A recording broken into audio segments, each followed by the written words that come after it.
katulad po ng mga ganito okasyon, wag naman po natin samantalahin yung pagkakataon na ilagay yung ating mga ating mga paraphernalia at mga posters po natin dahil po una-una wala pa po yung eleksyon.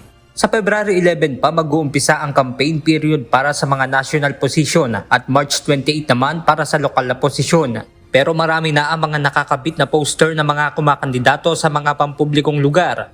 Ang ilan pa nga sa mga ito ay inilagay sa mga ipinagbabawal na lugar gaya ng poste at kawad ng kuryente at pati mga puno.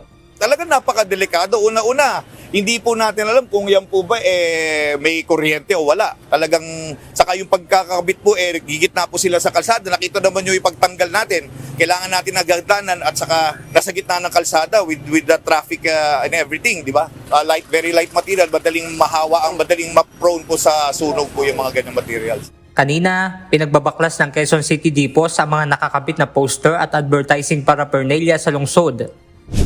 Ayon sa Quezon City Depots, isaan nila sa ginagawang paraan ng mga kandidato ay ang pagkakabit ng poster sa isang lugar na may okasyon upang madali silang matandaan ng mga tao. So, napansin nyo po, nung isang araw po hindi po ganun karami ang po rito. Ang mga nakasabit diyan Ngayon, nakita nyo naman with your own eyes, napakadami po niya. Talagang sinasamantalaw. Kasi po yan po yung name recall kaya po malapit ang eleksyon, name recall po yan. Alam mo naman ang mga strategy ng mga politiko, ganun po talagang ginagawa nila. Ang mga poster naman na nakakabit sa private property ay tinatanong muna nila ang may-ari kung pinayagan nila ang pagkakabit nito. Kapag hindi ay dito na lang ito tinatanggal. Ayon kay Abita Embudo, isang residente, masagwaan niya sa mata ang maraming nakakabit na poster sa lansangan. Maraming nakakabit Hindi na makita yung main road. Marami tingnan. Sana ilagay sa tama ang paglagay para maganda tingnan yung daanan.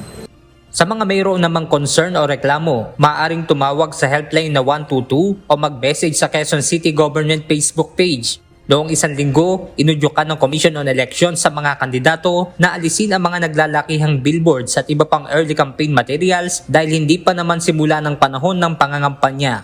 Benedict Samson, UNTV News and Rescue. Diyos ang aming sandigan, serbisyo publiko ang aming pinahahalagahan.